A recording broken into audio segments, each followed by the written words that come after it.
When we get about an hour and a half into the show and we haven't mentioned Meghan Markle, I get a little twitchy. Have you got any Meghan Markle stuff going on for us? Feel secure and financially confident, the attacks on the royals will eventually stop. But launching an alcohol product on Princess Diana's birthday, it's not tone deaf. It's not tone deaf. It's incredibly insensitive. Both stepped away from the Hollywood spotlight, but only one came back holding something people actually want to pour into a glass. Meghan Markle rolled out a rosé promising luxury, elegance, and that glossy Montecito glow. On the surface, it looked polished, dreamy, almost untouchable. But here's where things start getting strange. Nobody seems to know what's really inside the bottle. No grape details, no vineyard name, no clear winemaker story, just soft brand and big lifestyle vibes. Meanwhile, Cameron Diaz, yes, that Cameron, quietly built a wine brand that's all about transparency, eco-awareness, and a price tag that everyday buyers can grab without even blinking. Her bottles aren't just sitting around looking pretty either, they're flying off shelves. Now we're in the wine business, right? She's taking on Dan Murphy's, and she's a lot more expensive, actually. Each bottle of this is $30. One brand runs on image, the other runs on information, and when you hear how this whole thing unfolded, it raises a real question. Why does one bottle cost more while saying way less?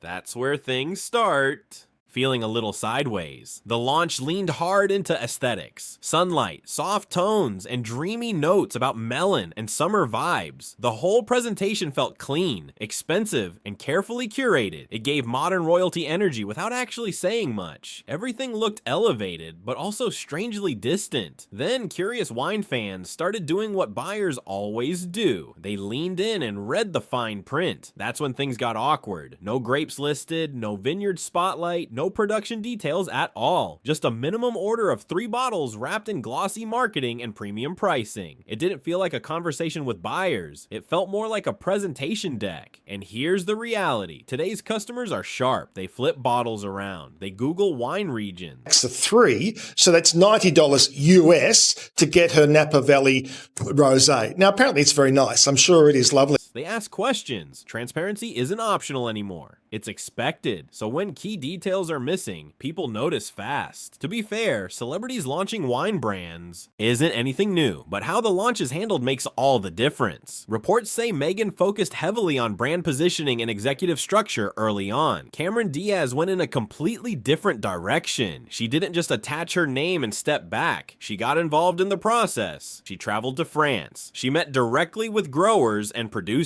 She teamed up with a women-led winemaking group. Every bottle of Aveline clearly lists the grape variety, the region, the ingredients, and even the additives. No mystery, no guessing, just straight. Feel financially solvent. The attacks will stop, but I think it's almost a tautology that they won't, because the only thing that really gives those two relevance is their animus and hatred of the royal family and whatever secrets they have to sell out. Hence, you see something like this. Facts. That level of openness built trust, and trust built loyalty. The contrast didn't just start conversations. It shifted how people saw the brands. One brand feels like a mood board. The other feels like a mission. And that difference hits harder than any flashy marketing campaign. At first, it looked like a simple comparison. 2 celebrities, 2 wine launches, 2 different strategies. End of story. Right? Not exactly. As more people started examining the rollout, the questions got louder. Industry watchers began whispering about timing, pricing, and positioning. Some felt the launch leaned heavily on image without delivering the usual substance buyers expect. The issue wasn't about taste, it was about transparency. Instead of a clear origin story, buyers found poetic descriptions and premium pricing. Instead of production details, they saw aesthetic captions and lifestyle language. And in a market where shoppers are informed and ingredient aware, that gap stands out fast. This isn't about tearing down a brand. It's about expectation. That fact alone should have disqualified anyone, any alcohol-related product from launching on her birthday. I get frustrated when I even think about it, because I think to somebody like you or I, that's common sense. And Meghan Markle has spent years aligning herself with Diana's legacy. When a bottle carries a luxury price tag, buyers expect clarity, craftsmanship, and confidence behind it. When those pieces feel thin, the conversation shifts quickly. Now people are watching closely, not because it's dramatic, but because it's revealing. In today's wine market, branding alone might spark interest, but it won't keep. She's obsessed with the detail. This kind of move doesn't read as accidental. It reads as careless at best and cruel at worst. Of information, regarding Catherine, Princess of Wales, and how she's doing.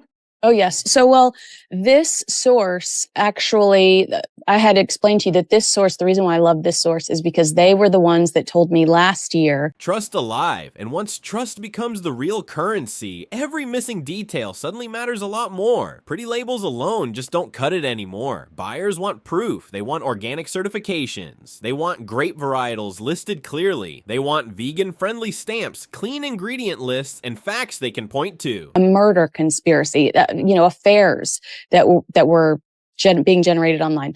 2 weeks later, it was announced from Catherine that she had cancer. So that's why I have so much confidence in this source. And then another one I wanted to bring up is somebody that reached out to me about Us. This is somebody that has previously worked for them that said... For Harry and Meghan, you mean? For Harry and Meghan, that said... the domestic side is a bloodbath as well. We're not considering gardeners. We're not considering housekeepers. We're not considering nannies. We're not considering the staff at home. That's where Meghan's brand started feeling the pressure because those details were nowhere to be found. Wine influencers and health-focused shoppers noticed it almost immediately. One top reviewer asked, "What vineyard is this from?" Another posted, "Where's the ingredient list?" Then came the silence. For a launch built on image, that quiet moment spoke loudly. The rosé started looking less like a crafted product and more like a polished pitch deck. Meanwhile, Cameron Diaz was playing a completely different game. She wasn't selling vibes, she was showing numbers. Aveline reportedly moved over 213,000 cases in 2024 alone. That's not hype. We've been reporting for the body count when it comes to Harry and Meghan's former staff in the last few years. Kinsey, it's kind of like when there's a natural disaster and they can't locate the bodies, but they know there probably are not survivors among them. And they say, well, double the body count. That's kind of what this feels like. That's serious volume. And here's the twist that really made people blink. Aveline bottles usually sit around $24 or less. Meghan's launch requires a $90 minimum for 3 bottles. Online critics quickly started calling it mystery juice. That price gap didn't just raise eyebrows, it triggered side-by-side comparisons that didn't land well, because when customers are asked to pay luxury prices, they expect luxury clarity. Instead, shoppers saw simple but detailed labeling from Aveline listing grapes, regions, and ingredients right on the bottle. Or abusing my word only, or mistreating, or scolding a household employee, whether it's a domestic employee or a member of the As Ever staff. Right. So the tone is Prince Harry will step in. The difference was impossible to miss. Next to that, Meghan's packaging looked artistic, but a little thin when it came to real substance. One influencer even joked that reading the wine description felt like reading a horoscope. It sounded poetic, dreamy, and beautifully written. But when people searched for actual details, there wasn't much there. Then the conversation took another sharp turn.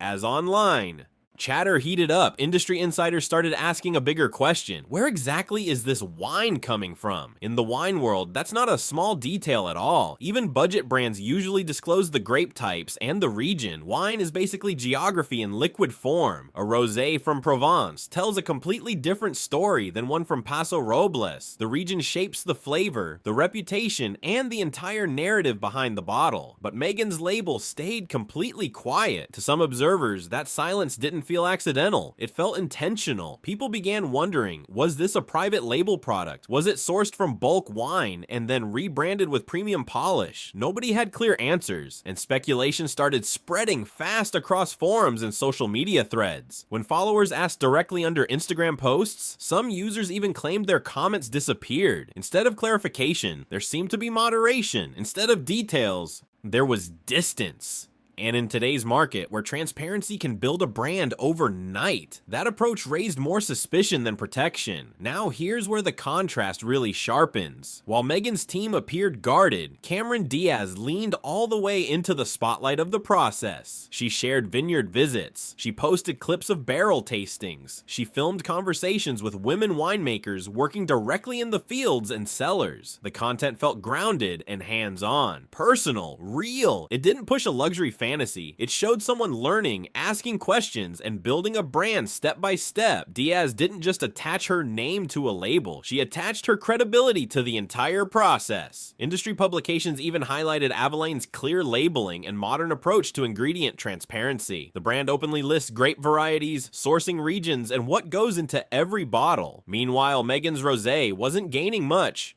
traction with professional wine reviewers. Without clear sourcing information or ingredient transparency, many experts simply didn't have enough details to properly evaluate the product. That silence spoke volumes. The growing narrative online wasn't about taste anymore. It was about trust. Some critics began framing the launch as heavy on branding but light on disclosure. And once that kind of storyline starts gaining momentum online, it's extremely hard to slow it down. Then, just as the discussion hit peak volume, a source from a West Coast distribution circle reportedly started sharing quiet insights behind closed doors. Nothing explosive, but enough to keep people watching closely. Because when a premium product launches with more mystery than material, the questions don't fade away, they multiply. And this time, people weren't just sipping the wine, they were investigating. According to one distributor source, the wine reportedly didn't come from Montecito, Napa, or any region people usually picture when they hear luxury vineyard. The claim was that it may have been sourced from a large bulk supplier, the kind of facility that produces high volumes for hotels, events, and private label brands. If that turns out to be accurate, then that $30 per bottle luxury story suddenly sounds a lot less exclusive. Now, to be fair, bulk sourcing isn't illegal and it isn't rare in the wine industry. Plenty of brands do it, but here's the key difference. Most of them are transparent about it. They still disclose the region, the grape blend, or the production details. When that information is missing, people start filling in the blanks themselves. And online, those blanks get filled fast. Some critics began saying that without vineyard transparency, the bottle felt less like vineyard to table and more like spreadsheet to shelf. One viral TikTok even compared the rollout to early 2000s celebrity perfumes. Glossy packaging, heavy marketing, but not much depth behind the story. That comparison spread quickly, and the tone wasn't exactly flattering. Then there was the business structure. Reports circulating online suggested that Meghan had been searching for a CEO early in the process. That's not unusual for a growing brand, but skeptics interpreted it differently. They argued that many founders first focus on building the product story, locking down sourcing, shaping the identity, and developing the craftsmanship, before bringing in executive leadership. In this case, some observers felt the structure appeared before the substance. That perception pushed a tougher narrative, that the launch leaned more on brand recognition than on winemaking credibility. Industry watchers started whispering that the wine itself didn't seem to be the main character. The branding was. And here's the tricky part. The wine world is extremely detail-driven. Sommeliers, reviewers, and experienced buyers look for specifics. Region, grape blend, farming methods, certifications, production style. A label can't glide through that environment on aesthetics alone. If a bottle can't stand up to close inspection, critics will point it out quickly. As the conversation kept growing, side-by-side comparison graphics started circulating online. On one side, Avalane listing ingredients, sourcing regions, and production notes clearly. On the other side, abstract tasting language and lifestyle imagery. The contrast was impossible to ignore. The contrast became impossible to ignore. One brand's copy read like a straight product sheet packed with clear facts and specifics. The other read more like a mood board filled with dreamy language and lifestyle imagery. Wine professionals who looked closely at the wording noticed something interesting. Some of the phrases used brightness of citrus, celebration of sunshine, and elegant floral undertones are very common marketing lines used across many entry-level private label wines. Now, that alone doesn't prove anything, but when those phrases appear alongside missing sourcing details, it naturally fuels speculation. Suddenly, the handcrafted story that some supporters believed in started to wobble, not because of bad flavor reviews, but because of transparency gaps. And once credibility starts getting questioned, public perception can shift overnight. Then a subtle but strategic moment appeared online. Avalane's social media account posted a short message that caught attention fast. Transparency isn't just a trend, it's a promise. There were no direct references, no names mentioned, nothing obvious, but the timing made people look twice. Comments quickly filled with comparisons, side-eye emojis, and tags pointing at the ongoing debate. The internet rarely misses context. What may have been intended as a simple brand statement suddenly turned into a wider conversation. About accountability. The discussion stopped being about rosé. It started becoming about trust. One side showed production details, interviews, and behind-the-scenes footage from vineyards. The other side showed polished visuals and very limited disclosures. Online audiences tend to choose sides quickly, and the tone was shifting fast. Then, just when it seemed like the situation couldn't escalate any further, something curious started happening behind the scenes. Influencer collaborations that had previously been teased began disappearing quietly. One beauty creator with more than 3 million followers, who had hinted at a partnership, suddenly removed related posts and unfollowed the wine account. No explanation, no public statement, just gone. In the influencer world, silence can speak louder than drama. When partnerships pause without warning, industry watchers immediately start asking questions. At that point, the launch wasn't just being critiqued anymore, it was being watched closely by buyers, bloggers, and even competing brands. Because everyone in this space understands one simple rule. In today's market, transparency isn't optional, it's survival. Another lifestyle influencer, well known for reviewing luxury kitchen products, made a quiet but noticeable shift only days after softly introducing Meghan's as ever rosé. She reposted praise for Aveline instead. No big announcement, no dramatic caption, just a clean pivot. And in the influencer economy, that kind of pivot speaks loudly. Soon after, insiders reportedly started reaching out privately, trying to understand what changed. One response that circulated in marketing circles was blunt. We were told not to answer any questions about the wine, not the flavor, not the source, nothing. That single line raised serious eyebrows. In influencer marketing, creators are usually encouraged to talk about the experience. Tasting notes, origin stories, personal impressions. That's what helps build excitement around a product. So when promoters suddenly pull back instead of leaning in, it signals discomfort. And discomfort spreads fast online. At that stage, this wasn't just casual chatter anymore. Industry observers began watching closely. No specific brand names were officially confirmed in some discussions, but speculation started swirling everywhere. And once speculation starts trending, it rarely slows down. Then another twist appeared. A former wine consultant who had reportedly been approached months earlier shared a cryptic message on LinkedIn that caught attention across the industry.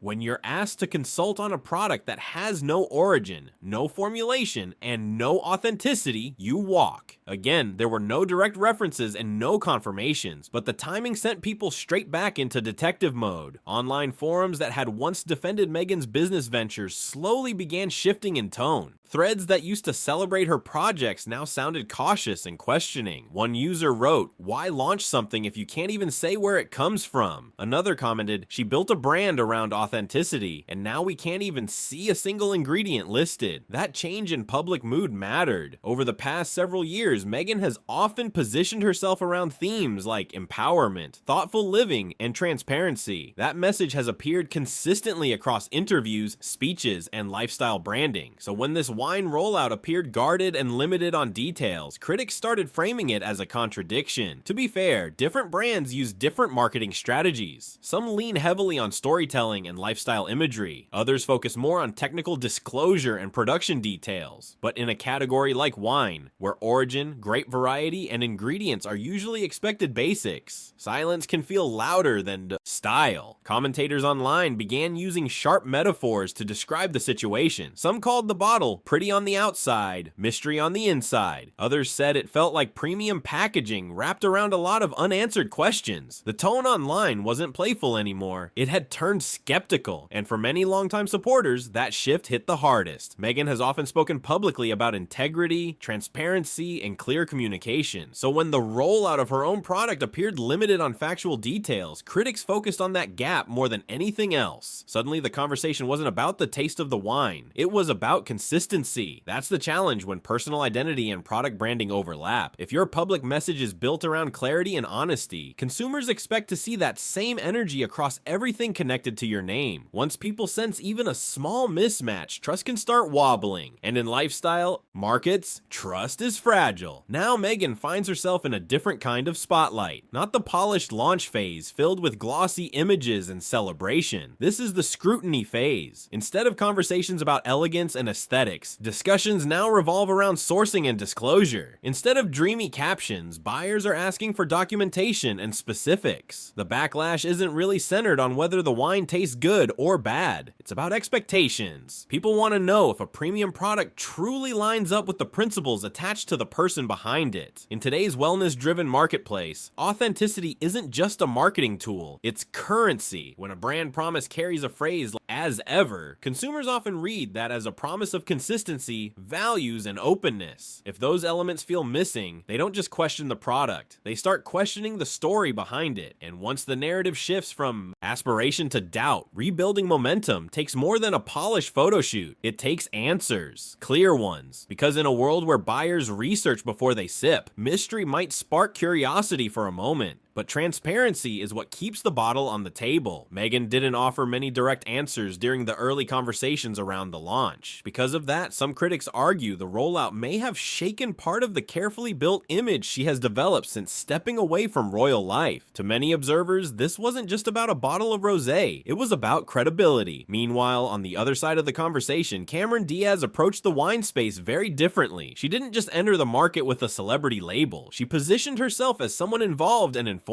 Aveline wasn't wrapped in mystery or poetic marketing language alone. The brand leaned into clean sourcing, detailed labels, and visible involvement. Diaz shared footage from vineyard visits, meetings with producers, and open conversations about ingredients and production. That kind of groundwork builds trust slowly, but it sticks. She didn't rely on celebrity status or polished branding alone to move bottles. She leaned into strategy, participation, and transparency. And while questions continue to circulate around the As Ever Rosé, Aveline reportedly keeps restocking and maintaining strong sales momentum. That contrast stands out. One approach focused on aspiration, the other focused on access. One leaned heavily into aesthetics, the other leaned into information. In a market where consumers often scan labels before they even glance at an Instagram caption, that difference matters more than ever. Reports circulating in retail circles suggest some sellers have become cautious about carrying products that generate online controversy while offering limited sourcing details. Influencers who once hinted at partnerships appear quieter now. Public opinion, which originally showed curiosity, has cooled into something more analytical, and shifts like that rarely happen randomly. They usually happen when expectations aren't fully met. To be clear, Meghan still has a loyal audience. Supporters don't disappear overnight. But branding works a lot like glass. Once it develops even a small crack, people begin noticing the fracture lines. And this moment feels bigger than just a simple launch misstep. For many observers, it feels like a public checkpoint. Because at its core, the situation raised one very simple question: does the product reflect the message? When buyers went looking for clarity, they expected straightforward answers. Instead, many felt they found limited disclosure paired with premium pricing. The gaps were filled with speculation. And in business, silence can sometimes speak louder than a press release. Now a bigger conversation is hanging in the air. In a world where everyone seems to be building a personal brand, how far can image alone really carry a product? Aesthetic can spark attention, storytelling can create buzz, but longevity usually comes from substance. Meghan Markle once reshaped her public narrative by stepping away from royal life and redefining her identity through independence and new ventures. But with As Ever, some critics argue the rollout revealed just how carefully curated that world might be. Meanwhile, Cameron Diaz demonstrated something much simpler, yet surprisingly powerful. Transparency, clear messaging, open processes, visible effort. Those qualities still resonate with modern consumers. Trends come and go, hype rises and fades, but clarity tends to stick around. And in the wine business, just like in branding, that's what's inside the bottle eventually matters more than the shine on the glass. If you watch this and have thoughts, drop them in the comments below. And if this breakdown made you see things from a new angle, subscribe and stay locked in for more deep dives like this. Don't forget to like the video and share it with someone who would want to hear this story.